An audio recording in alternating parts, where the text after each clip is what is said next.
Hello and welcome to Ed Talk. I'm Scott Lay, Nevada County Superintendent of Schools, and your host for this show. This is the show where we look at anything and everything that impacts our Nevada County schools. Today I'm excited because we are going to give our community an update on the Food Services JPA that was formed several years back by our school districts and where we're at right now, and introduce our new executive director. So with that, I'm thrilled to introduce Sam Koneffklatt. He is the executive director of the Food Services JPA, which luckily we've come up with a better name than that because it's too long, called Community Roots. So Sam, welcome to the show. Thanks. Thanks for coming in and talking to us. I think this is probably the third update we've had on our what's now called Community Roots and where we are and the mission to get better food to our kids in all our schools. So before we jump into that, I just wanted to give us a little background on yourself, because executive director for these food services, that's a pretty cool title, and you just don't come off the street to get that. So that's right. Yeah. So I've been a chef by trade my whole life. Started off a culinary school, went from fine dining, worked through the trenches there, worked my way into corporate kitchens. And then I found myself in natural foods retail, managing food service for a retailer in San Francisco, Buy Right Market, and then eventually up here in Nevada County at Briar Patch Food Co-op. And I ran the food service there. And now I'm at the point where I could see in the description it was speaking to transitioning the schools to scratch cooking and local procurement, and that was in line with my mission in impacting food systems and making sure that we're practicing local procurement, which I've been able to do in my career, and to be able to do it on the scale to where it impact our community here, and most importantly the children, was super attractive. And luckily I applied, and I surprisingly got a call back, and a second call back, and an interview, and it was great, and very exciting. And here you are. But I gotta say, taking this job was a leap of faith on your part. I mean, here you are, you're working, and here we're offering you a position that you are going to be executive food service director of a organization that's just starting. You really don't have a building yet. You don't really have any employees yet. We just have this vision, this dream. That was a pretty brave move. Did you have any trepidation about, wow, I've got a regular paying job? Yeah. And I'm going to do this. I have a pretty short attention span, and to be able to have the opportunity to start at the foundation and have continuous change for what will be likely the next at least 10 years to get to the point to where all wheels are on the ground, and we have this kitchen in the future, and are practicing local procurement and getting scratch food in schools, to be able to start at the ground level and start with the branding and the mission statement and the vision statement to create that from the start into what my vision for this can be is just an incredible opportunity, and I'm absolutely excited and thrilled to be moving forward with this. To be able to, it is kind of scary, but you got to have that visionary global viewpoint of like, yep, scary, but I'm going to start it, and it's going to be something down the road that we can look back in and go, and we started that. So with that, I was just going to remind our audience that this was a project that started with school districts back in 2019, long before Sam even was thinking about this. We got together. It's 8 school districts in Nevada County. We've got charter schools that are interested in joining. It was a collaboration with Sierra Harvest and the Chef Ann Foundation, getting us moving forward. And we formalized it as an entity in June of 2022, which got us to the point of hiring Sam. And so that's where we are. So let's talk about some of the things you said. First one is, we all agreed when you came on board that the Nevada County Food Services Joint Powers Agreement Group was just not a very sexy name. We needed to do better. And so you tell us how that process was to come up with the name of Community Roots. In searching for branding and getting the name that fit what we were doing, first I had to create a vision and mission statement. And why are those important? And for people to know, what do you need that for? In order, when starting a mission-driven project, to lay out what your goals are, which is to support, ensure that every child in Nevada County is able to receive good quality, locally procured food that's going to uplift our community. And in order to do that, we have to make sure that every action leading to that is filtered through that vision and mission. And in order, which was why it was so important to start that vision and mission first, before we came up with a brand name or anything else. And then how we came to Community Roots was from that foundation of that vision and mission, to speak to local procurement, and to speak to the uplifting the community, which is in that mission statement as well.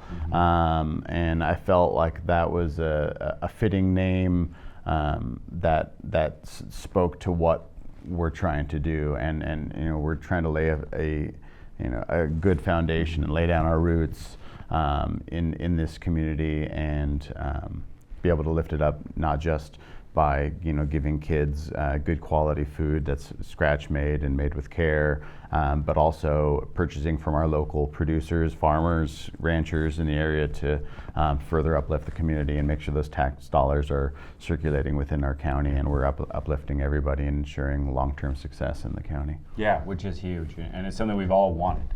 We want to buy if we can buy our stuff locally, let's do it. Support Nevada County rather than purchasing something from Southern California or another state and bringing it in. It's much better, and a lot of things we can do here, which is great. Now, to get the idea of the Community Roots, I mean that was no easy task, but you made it look easy. Trying to get 9 different entities to agree on a mission, vision, and a logo, and the name, and you did it. I think it's great. I think it speaks to exactly that. Community Roots and what we're about here. Looking, where we are now, we've got that going. What is the food service landscape right now in our schools? Because we still have the 2 main entities serving food. We've got Nevada Joint Union through NU, and we've got Central Kitchen by Grass Valley School District. So where are we with that? Yeah, so right now I don't have oversight and authority over the current producers. So the way it's currently is, there's 2 districts that are producing for the remaining districts, Nevada Joint Union and Grass Valley School District. And they're continue to run their operations and continuing to feed the kids throughout the county. And I've been in communication with them, and there's been changes in both districts and increase. They have both increased their local procurement, and I'm giving them connections to whether it's organic food hubs or local ranchers to bring in their products. So we're already getting the ball rolling with that. But with building this new agency from zero. I'm of course, trusting that they're continuing to run those operations while I can lay this foundation and get this new agency off the ground. Right. And the goal being that they will both fold underneath your direction. Correct. And that's consolidating, as the audience probably doesn't know because you don't deal with schools and on a regular basis. It's not as easy as just saying we're going to do it. Right. There's a lot of behind the scenes paperwork. There's revenue that each district gets, and how does that revenue then join into one piece? And what about anything that you have in the account? Where does that roll in? And will it financially hurt any of the school districts? Right. So far we found out, nope, Yep. won't hurt anybody, it'll just benefit everybody. Yeah, we've been doing a lot of research into what that consolidation would look like, and what that would mean for each individual district, and what that would mean for the agency as a whole, and what avenues and hurdles can we see, and we've got a good plan to move forward, and consolidate and bring everyone under one house to be able to make sure that we're in lockstep moving And it forward. just makes a lot more sense.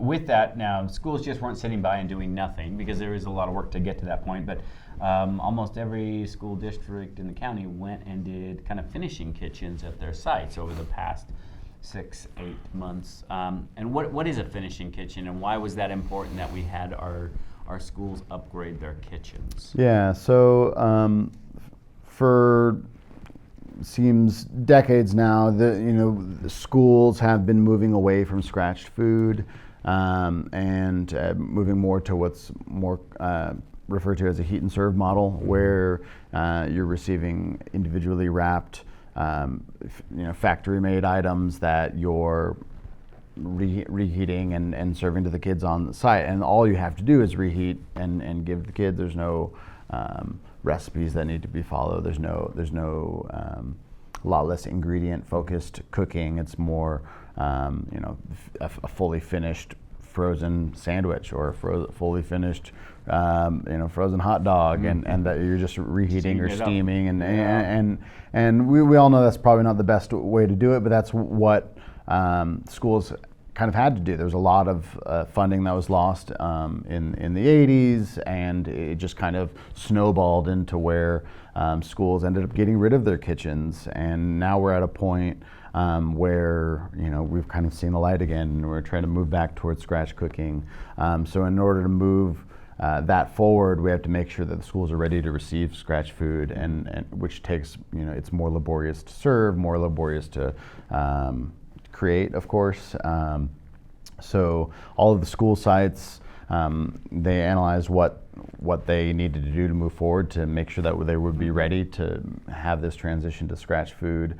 So whether it's adding ovens, adding hoods for those ovens, steam lines for serving that hot food that is no longer coming out of a packaged box, rather than you'll be able to serve food onto a tray or a plate.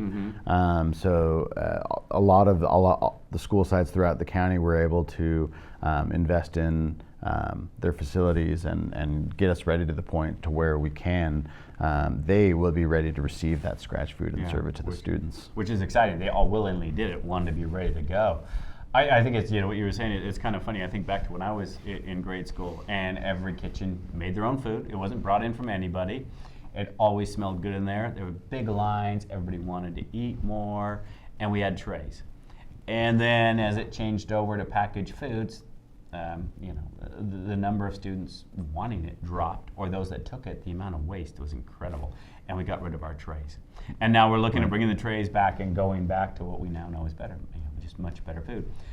Some worry that the cost, because what you bring up, it's more labor intensive, Right. that the cost will go up. But that's not true, is it? From the modeling we've done on this. No, it's all based on participation, and what California has done since the pandemic has been able to make participation universal. It doesn't matter what the family's income level is. School meals are available to all students, no questions asked. And what that means for us in the back end is that we're able to receive a reimbursement for every meal that is served, where it used to be you'd only be able to receive a reimbursement for free and reduced qualifying families.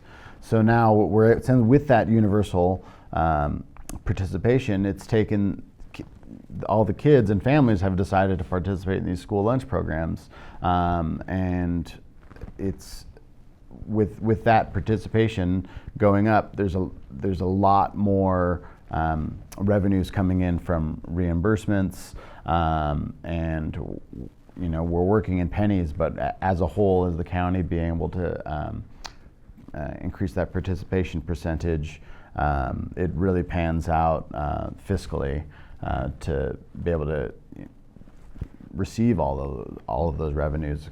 Districts across the state have been operating in the red pre-pandemic, and then when this happened, almost every district across the state has went into the black and then some. So their school foods have been very well funded with this change. And we even ran a model before the free lunch as well, because one of our concerns, and a community member brought that up. What happens if the reimbursement changes and we go back to having to qualify for free food or paying?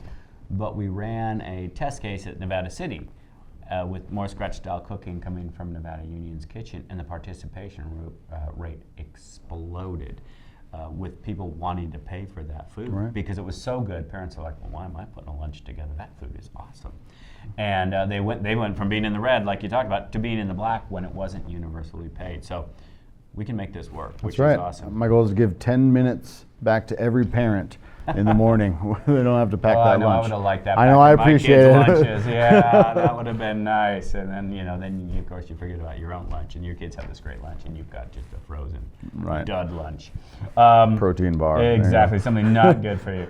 So with that, that's kind of like that's where we are. So what do you see? What would you like to see done this current school year?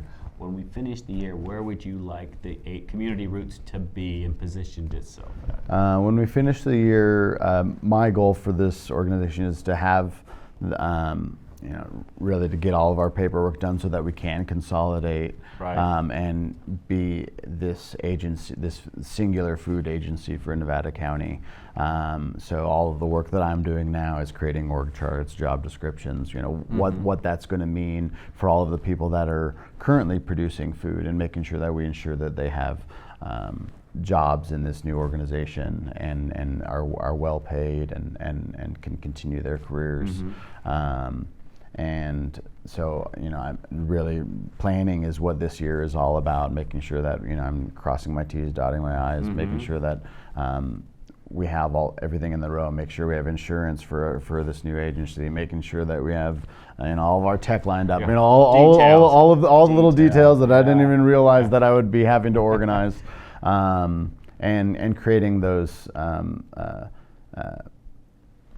the foundations with partnerships from Sierra Harvest and our local farmers, and making sure that we're engaging in those partnerships now so that we're ready to move forward. Right.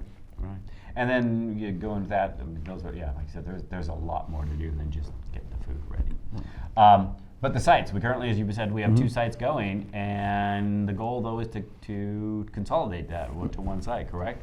So in the short term, what it looks like today is the high school district, they're producing out of their high school kitchens, and Grass Valley School District is producing out of their central kitchen. In the short term, we'll probably continue doing that and continue to distribute out to the school districts. But changing the food, and changing their with changing their food by adjusting the procurement, who we're getting the food from, what quality of food we're getting from the current vendors, introducing more scratch recipes, implementing more training for the staff so that they're ready to have this uptick in scratch food. But while that's all happening, we're looking for sites to create a central kitchen, because it's from the studies that you spoke to before. If we're able to create this central kitchen where we can have all of that workforce in one space and become super efficient and be able to distribute out to the completed recipes out to the school sites. So right now, we're looking at what is good real estate for this. What are we looking for? Trying to figure out a space for that. But that we don't need that to run this JPA. The Community Roots. We just need to unify as an organization. Right, but that will be the goal. One site, great. The other thing we talked about, that we didn't talk about, but it's just a byproduct of scratch-style cooking when kids want to eat and the way it's presented, is waste reduction. Right. Yeah. So and that absolutely will.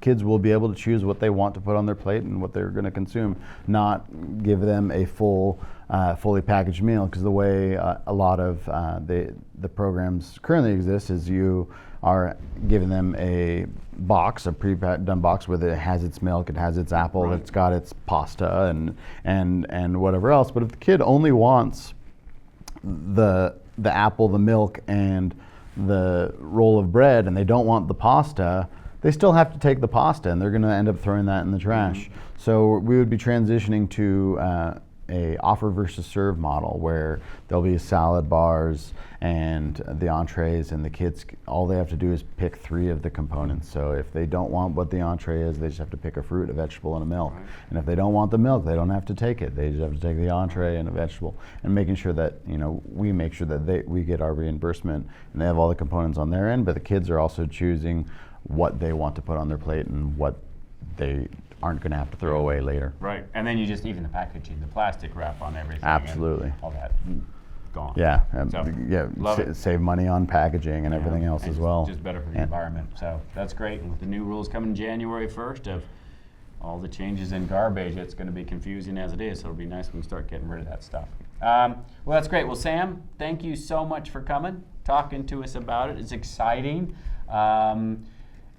For our community, this is something that hasn't been done across the state of California. Nevada County is doing this. We're pioneering this, and have become a model for not only other districts and counties in the state, but across the United States. So very cool. So look forward to having you coming back. Maybe in a year, we'll see where we're at then, all the progress that's being made, and we'll do that. So thanks again for being here. Awesome. Appreciate Thanks, it. Scott. All right. Thanks, everyone, for watching Ed Talk. Take care.